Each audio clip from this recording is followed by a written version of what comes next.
నమస్తే, welcome to sauce TV.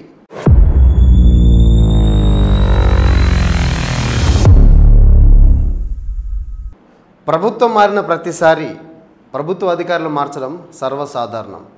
ఏ ప్రభుత్వం మారితే ఆ ప్రభుత్వానికి అనుకూలంగా వ్యవహరించే వాళ్ళని తీసుకొచ్చి ప్రధాన స్థానంలో కూర్చోబెట్టడం ప్రతిసారి ఎలక్షన్ జరిగినప్పుడు చూస్తూనే ఉంటాం. అయితే ఇక్కడ ఒక 2-3 రోజుల నుంచి ఒక ఇష్యూ బాగా నడుస్తోంది.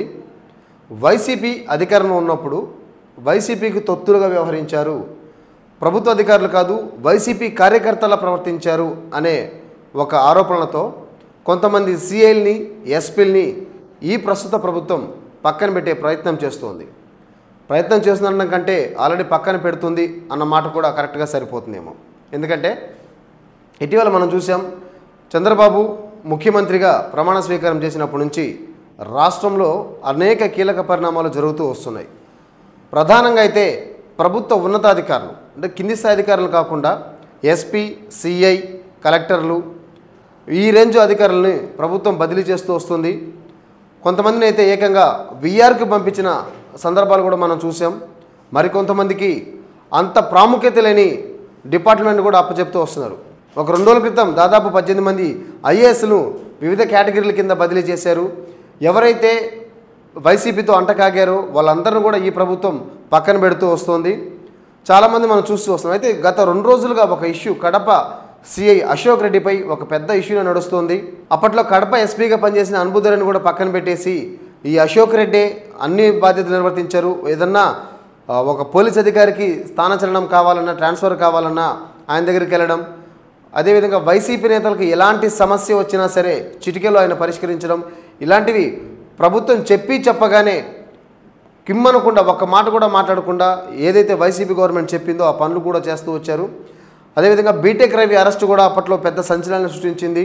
ఆయనకు తల మీద ముసుగు వేసి కారులో కూర్చోబెట్టి తల మీద గన్ పెట్టి కడపంతా తిప్పారు. ఇవి అప్పుడు పెద్ద దుమారమే రేపాయి. అదేవిధంగా సర్పంచ్ ఎలక్షన్ జరిగినప్పుడు టీడీపీ నేతలు వేసినటువంటి నామినేషన్ పత్రాలను ఆ సీఐ చించివేయడం, ఆ ఫోటోను టీడీపీ నేతలు తీయడం, ఇవన్నీ కూడా చాలా గందరగోళాలు జరిగాయి. అయితే ప్రస్తుత కడప ఎమ్మెల్యే మాధవిరెడ్డి ఎవరైతే వైసీపీ అనుకూలంగా వ్యవహరించినటువంటి సిఐ అశోక్ రెడ్డి ఉన్నారో ఆయనపై తగిన చర్యలు తీసుకునేందుకు సిద్ధమయ్యారు. ఆ అశోక్ రెడ్డి చుట్టూ ఉచ్చు కూడా బిగిస్తుందనే సమాచారం మనకు అందుతుంది. మరి ఎలా ఉంటుందో చూడాలి. అదేవిధంగా నెల్లూరు జిల్లా ఎస్పీలుగా వ్యవహరించినటువంటి ఇద్దరు, విశాల్ గున్ని అదేవిధంగా విజయారావు, వీళ్ళిద్దరి మీద కూడా ప్రభుత్వం చర్యలు తీసుకోబోతుంది. మరి ఎందుకు వాళ్ళిద్దరి మీద చర్యలు తీసుకోబోతుంది, వాళ్ళు ఎక్కడ ఏ విషయంలో వైసీపీకి అనుకూలంగా వ్యవహరించాలనే విషయాలు మాత్రం ఇంకా బయటకు చెప్పట్లేదు. కానీ మొత్తానికైతే మాత్రం ఏదైతే వైసీపీకి అనుకూలంగా వ్యవహరించినటువంటి పోలీసు అధికారులు కావచ్చు, కలెక్టర్లు కావచ్చు, ఉన్నతాధికారులు ఎవరైనా సరే అందరినీ కూడా బదిలీ చేస్తున్నారు. మరొక విషయం, చంద్రబాబు నాయుడు ప్రమాణ స్వీకారం చేసిన వెంటనే అప్పుడే ఐఏఎస్ అధికారి శ్రీలక్ష్మి పుష్పగుచ్చం వేస్తే చంద్రబాబు కూడా తీసుకోలేదు. అంటే అంత వ్యతిరేకత ఉన్నారు ప్రస్తుత అధికారుల మీద. ఎవరైతే వైసీపీతో బాగా అంటకాగారో వాళ్ళైతే మాత్రం ప్రభుత్వం పక్కాగా దూరంగా పెట్టబోతుంది. అదేవిధంగా వాళ్ళకి ఎలాంటి పదవులు ఇవ్వాలి, ప్రాముఖ్యత లేని పదవులు ఇవ్వబోతున్నారు, కొంతమందిని వీఆర్కి ట్రాన్స్ఫర్ చేస్తున్నారు, ఇలా రకరకాల కథనాలు వస్తున్నాయి. మరి ప్రభుత్వం పూర్తి స్థాయిలో కొలువుదీరాక ఎక్కడికక్కడ అధికారులు సెట్ చేసిన తర్వాత జిల్లాలకు కలెక్టర్లు అంతా కూడా కుదిరిన తర్వాత ఏం జరగబోతున్నది మనం వేచి చూడాలి. ఇది ఇవాల్టి బర్నింగ్ టాపిక్. మరొక బర్నింగ్ టాపిక్లో మళ్ళీ కలుద్దాం. నమస్తే.